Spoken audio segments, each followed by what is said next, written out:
नमस्कार दोस्तों, मैं सुनील कुमार आपका फिर से स्वागत करता हूं आपके अपने चैनल क्या ऐसा होता है में। दोस्तों आज मैं आपको ना एक अलग तरह की जानकारी दे रहा हूं क्योंकि धीरे धीरे करके हमारा उद्देश्य ये हो रहा है कि जो इंसान जिस तरह की पूजा के लिए या फिर जो उसकी भावना है उसके अनुसार जो वो इंसान पूजा कराना चाह रहा है तो उसे उस तरह की पूजा मिलनी चाहिए। क्योंकि उसके मन में यह संदेह रहता है कि अगर मेरी इस तरह से पूजा नहीं हुई, अगर मेरी यहां पर पूजा नहीं हुई तो हो सकता है कि मेरी पूजा सफल नहीं होगी। क्योंकि हर इंसान त्र्यंबकेश्वर या उज्जैन जब पहुंचते हैं तो उनका उद्देश्य यही होता है कि हमें पूजा के अतिशीघ्र फल मिले। तो दोस्तों अतिशीघ्र पूजा के फल कैसे मिलते हैं मैं आपको पहले से बता चुका हूं, दोबारा मैं आपको रिपीट कर रहा हूं, सुनिए।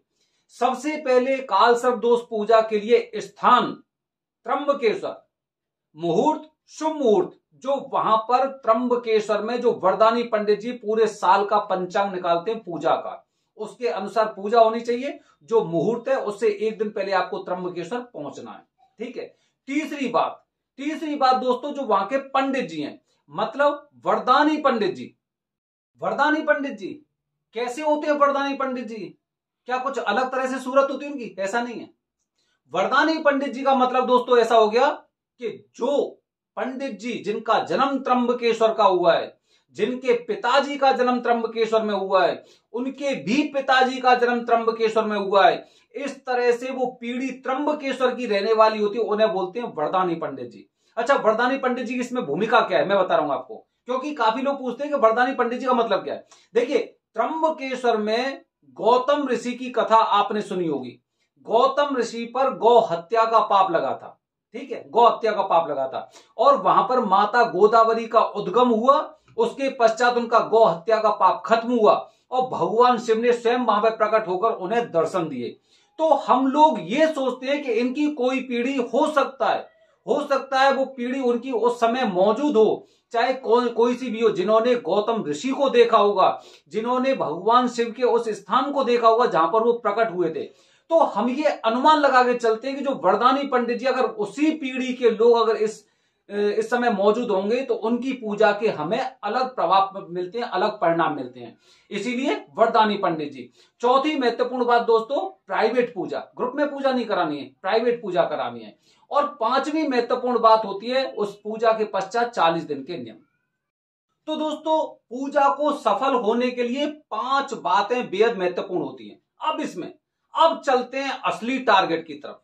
हमें क्या करना है और क्या हो जाता है और हम क्या देखते हैं, अभी नहीं समझोगे, पूरा वीडियो देखिए तब समझ में आएगा।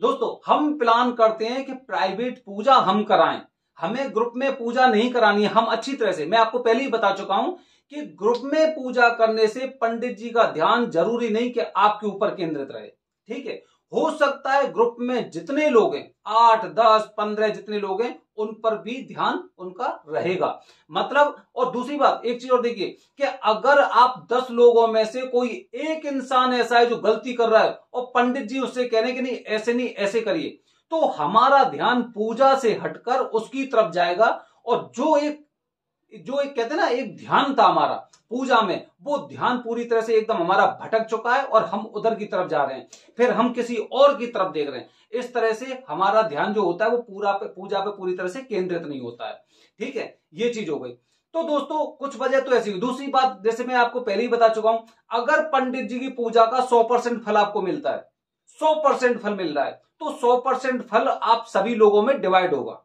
100% का फल। अगर 10 लोग बैठे तो आपको पूजा का फल 10% मिलेगा, ठीक है। अच्छा, काफी लोग ये देखते हैं कि प्राइवेट पूजा ये भी करा रहे हैं, प्राइवेट पूजा ये भी करा रहे हैं, ठीक है। अब देखिए दोस्तों, मैं बता रहा हूं आपको वीडियो के माध्यम से, आज मैं आपको बताने जा रहा हूं कि अगर कोई पंडित जी आपसे 11,000 रुपए की दक्षिणा ले रहे हैं या फिर उससे कम की दक्षिणा ले रहे हैं, ठीक है, तो आपको उनसे ये सवाल अवश्य पूछने।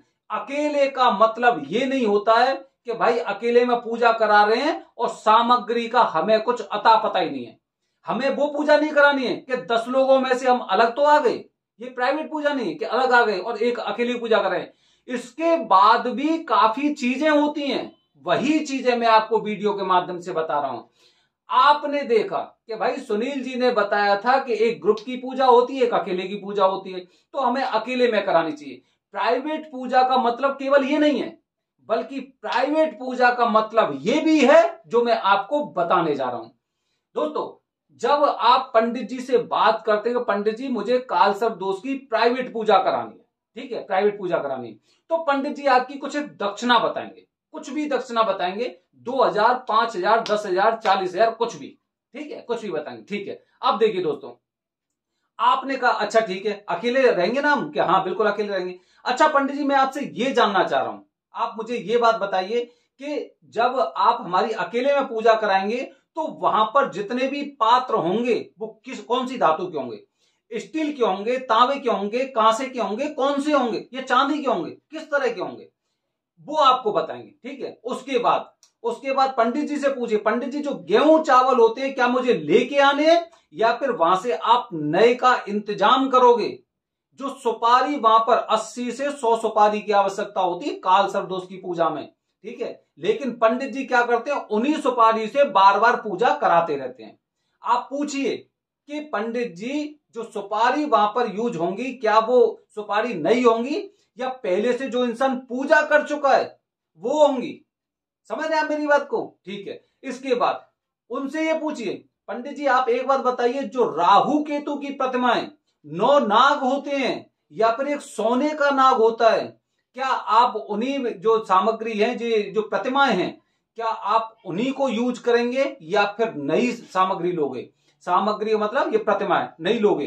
राहु केतु और उसके साथ 9 नाग और एक सोने का नाग पूजा कराते हैं प्राइवेट पूजा में नए सामान की, समझ रहे हैं, नए सामान की। अब आपको एक महत्वपूर्ण बात बता रहा हूं, प्राइवेट पूजा का मतलब यह भी है कि आप अकेले में तो पूजा कर रहे हैं, वरदानी पंडित जी से पूजा कर रहे हैं, शुभ मुहूर्त में पूजा कर रहे हैं, और उसके बाद आपको पता है मैं 40 दिन के नियमों का पालन भी करूंगा। लेकिन महत्वपूर्ण बात, जो चौकी पे जो कपड़ा बिछा हुआ है ना, उससे लेके राहु केतु की प्रतिमा 9 नाग, ये सारे नए होने चाहिए, पुराने नहीं होने चाहिए, नए होने चाहिए, ठीक है, नए होने चाहिए। अच्छा, उसके साथ ये सारे नए हो गए, पूजा की पूरी सामग्री आपकी नहीं होगी, क्योंकि महत्वपूर्ण बात ये होती है, अगर पुराने होंगे, आप पता है, जानते हैं आप, जैसे ही आप पूजा करते हैं तो आप संकल्प करते हैं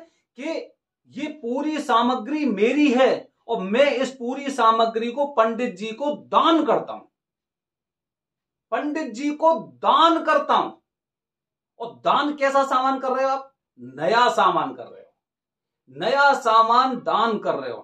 तांबे के कलश होते हैं, लोग तांबे के कलश को भी नया करवाते हैं, लेकिन वो पूजा महंगी पड़ती है। लेकिन जो लोग 11,000 से कम रुपए में, 11,000 से कम में अगर प्राइवेट पूजा कर रहे हैं, तो उनसे आपको ये पूछना है कि मैं आखिरकार ये सामग्री आपको दान करूंगा, तो ये ऐसी सामग्री तो नहीं है जो पहले से किसी की दान की गई हो। हम घर में दान करते हैं, वस्त्रों का दान करते हैं, क्या हम अपने पहने हुए वस्त्र किसी को दान देंगे?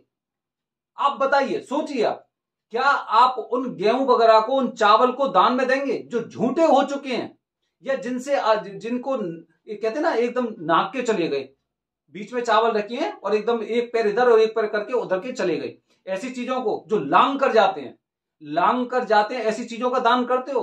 पहनी हुई चीजों का, जो चीज आप यूज कर चुके हैं उनका क्या दान करते हो? तो प्राइवेट पूजा कैसे हुई आपकी? जो दान ऑलरेडी आपसे पहले का यजमान, वो दान उनको पंडित जी को कर चुका है, वही सारी सामग्री वहां पे रखी हुई है, और आपने पूजा की, संकल्प के दौरान आपने वही चीज दान कर दी। मतलब आपने कैसी चीजें दान की हैं? ये वो चीजें दान की हैं आपने जो पहले से ही दान दे चुके थे। पूजा के फल, ध्यान रखना, प्राइवेट पूजा का संकल्प लिया आपने, और पंडित जी ने भी प्राइवेट पूजा का संकल्प लिया कि प्राइवेट पूजा कराएंगे, हमें ये पूजा करानी है, हमें दान वाला सामान नहीं देना है किसी को दान में, पंडित जी को देंगे नया, देंगे एकदम नया सामान देंगे उन्हें, चाहे कपड़ा हो गया, गेहूं हो गया, चावल हो गया, सुपारी हो गई, नारियल हो गई, या फिर हमारी 9 प्रतिमाएं हो गई, सोने का नाग हो गया, राहु केतु की प्रतिमाएं हो गई, ये सारे हमें नए दान करने, पुराने दान नहीं करने। पूजा तभी संपन्न होगी और पूजा तभी आपकी सफल होती है। तो दोस्तों, ये मैं अपनी वीडियो के माध्यम से आपको बताने जा रहा हूं कि केवल प्राइवेट पूजा का मतलब ये नहीं है कि पंडित जी इधर और आप इधर बस पूजा कर रहे हैं, बल्कि उसके साथ आपके और पंडित जी के बीच में जो सामग्री है, वो सामग्री भी आपकी एकदम नई होनी चाहिए।